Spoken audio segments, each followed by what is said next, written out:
Celui qui a le droit d'être discriminé, c'est l'homme blanc de plus de 50 ans hétéro. Bye bye, cher. Commençons par le progrès. Donc en fait, on voit bien qu'on s'en fiche des compétences. Ce qu'on voudrait maintenant dans cette discrimination positive, c'est mettre en avant des femmes, des noirs, des homosexuels. On ne sait pas trop pourquoi. Par principe, ça serait bien d'en avoir, peu importe leur talent. Et en plus, ça pose un autre souci, c'est que maintenant, il y a un problème de représentation et de légitimité de celui qui prend la parole. Par exemple, on ne pourrait plus dire qu'un blanc aurait le droit de prendre la parole pour un noir. C'est devenu interdit. Un hétérosexuel n'a plus le droit de prendre la parole pour défendre un homosexuel. On va lui dire de toute façon, tu n'es pas de notre bord, tu n'es pas comme nous, tu n'as pas le droit de nous défendre. C'est ce qui était arrivé, c'est ce qui est arrivé d'ailleurs dans une affaire devant la Cour européenne des droits de l'homme. Un avocat avait reproché à un jury d'assises d'être trop blanc. Il avait dit que le prévenu était d'une ethnie différente, je ne sais laquelle, et donc que le juré n'aurait pas été assez objectif puisqu'il était blanc. Imaginez si l'avocat avait dit que le jury était trop noir, ce qui serait passé. Bon là, évidemment, la CEDH a dit que la liberté d'expression de l'avocat devait prévaloir et qu'il avait le droit de dire que le jury était trop blanc. Enfin, là encore, on voit que cette obsession de l'antidiscrimination, elle ne joue que dans un sens. Hein. Celui qui a le droit d'être discriminé,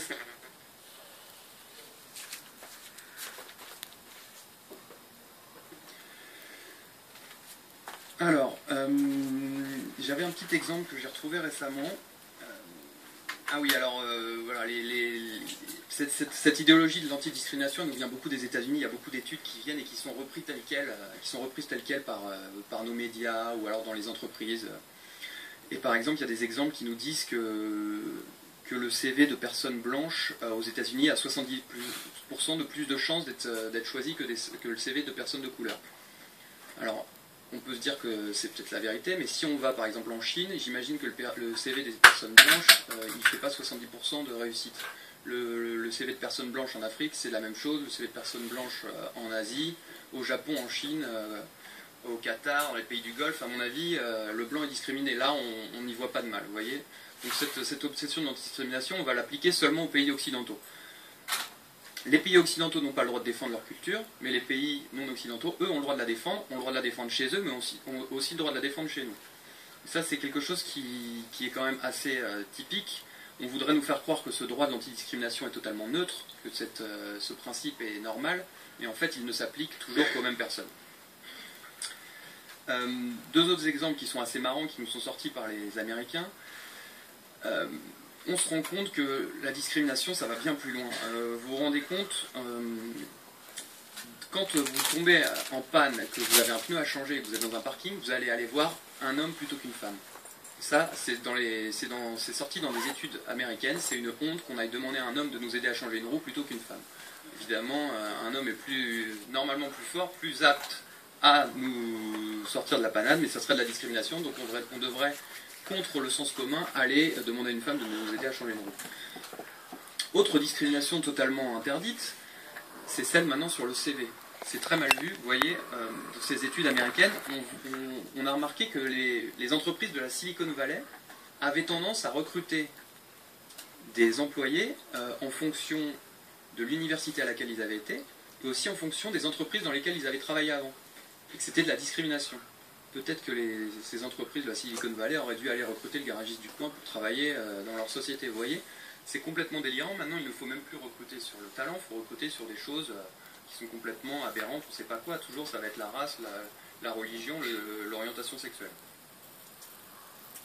Mes très chers amis, bonsoir à toutes et à tous. Bienvenue sur le 2.0 by BHR, votre philosophe. Alors, mes amis, le progrès, où nous amène-t-il? Où nous amène, où il est en train de nous amener ce progrès. Alors, l'erreur à ne pas faire, mes chers frères et sœurs, c'est surtout à ne pas suivre l'Amérique. C'est la première des choses que l'on ne doit pas faire, c'est-à-dire dans son intégralité, bien sûr. L'exemple à ne pas faire, ne pas suivre l'Amérique, ne pas suivre leur fonctionnement, leur logiciel, si vous voulez. Vous savez, on a des études, on a des livres très, très poussés sur la réflexion et sur le fonctionnement des États-Unis. C'est alarmant. Les écoles aux États-Unis, c'est alarmant. Les enfants qui ont des carences, qui ont des problèmes, les enfants qui prennent des médicaments, c'est vraiment la crise grave. Mais bien sûr qu'ils endorment les gens avec les rappeurs, la musique, avec le divertissement dans le fond. Et nous, non. Et là, je réponds à Marcus Dia, je réponds aussi à Camus Prod. Bien sûr, mes amis, nous sommes dans le progrès. Et nous ne devons pas reproduire les erreurs que eux, ils ont fait.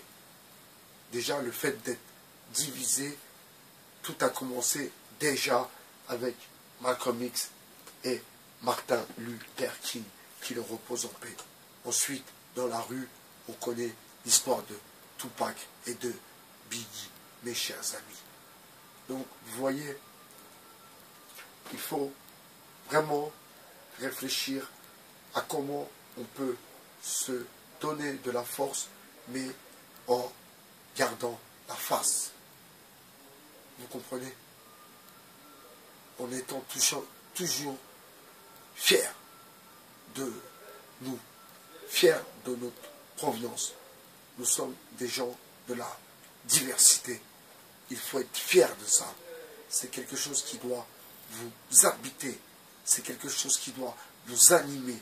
C'est quelque chose qui doit, ma foi, vous faire avancer et penser surtout que derrière vous, il y a les autres.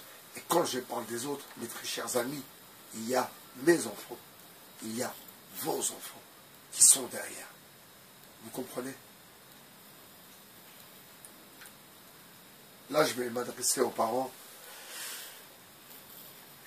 Certains, malheureusement, sont dépassés par élever des enfants seuls. Bien sûr que c'est compliqué, bien sûr. Avec un père absent ou un père qui ne s'occupe pas des enfants, tout simplement, bien sûr que c'est compliqué. Ou qui ne donne pas de nouvelles à ses enfants, carrément. J'appelle à ses parents de faire le maximum, de se réconcilier au moins pour leurs propres enfants. Parce que si l'on fait confiance à cette classe politique, nous sommes morts dans le film. Déjà qu'ils nous ont zappés dans le scénario, si vous voulez, alors si ils veulent nous tuer dans le film, nous tuer dans l'œuf, comme dit l'expression, alors ça ne marchera pas.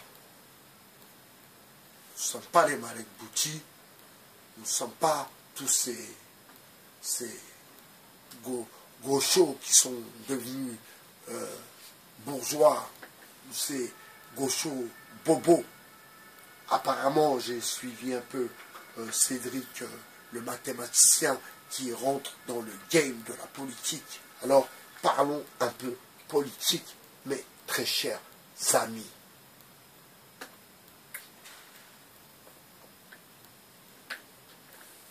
Pour un pays comme la France, représentant autant de diversité dans sa population,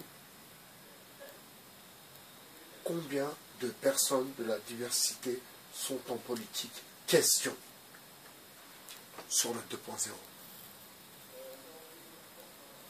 Alors, quand ils ont fait la fête à l'Élysée, oui, c'était bien, ils se sont retrouvés entre eux et ils ont ramené des homosexuels fiers d'être homo, fiers d'être noirs et homo. Voilà, c'était peut-être celle-là, la diversité qu'ils ont vendue aux Français. Mais bien sûr, les Français, quand je dis les Français, que les choses soient claires. On va arrêter un peu même moi, ça me dérange, parce que j'essaie de me faire comprendre au mieux, mais je dois être habile.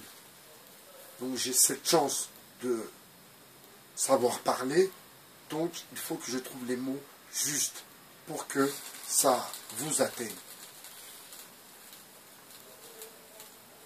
À présent, les Français Oui, des Français. Parce que maintenant, du métissage, il y en a partout dans toutes les familles pratiquement. Alors, les Blancs, chez les Blancs, ils ont compris, aïe. Ils ont compris. Arrêtez, justement, de vouloir diviser. C'est vous, les politiques, qui faites ça. Qui voulez diviser? Parce que les Blancs, ils ont compris. Quand je dis les Blancs, vous avez compris. Ceux qui ne font pas partie de la diversité, qui ne sont pas noirs, qui ne sont pas arabes, qui ne sont pas portugais, italiens ou je ne sais pas quoi, qui sont français, mais qui sont peut-être musulmans. Vous voyez? Donc c'est du grand n'importe quoi. Enfin, bref, le peuple a compris que la force, c'est nous qui l'avons. Je vais vous donner un exemple concret. Vous savez, aux Antilles, la communauté béquier représente 5 à 6% de la population. Et ils sont propriétaires à plus de 95%. Propriétaires ou actionnaires, enfin bref, voilà, à plus de 95%, en étant 5% de la population. Mes très chers amis,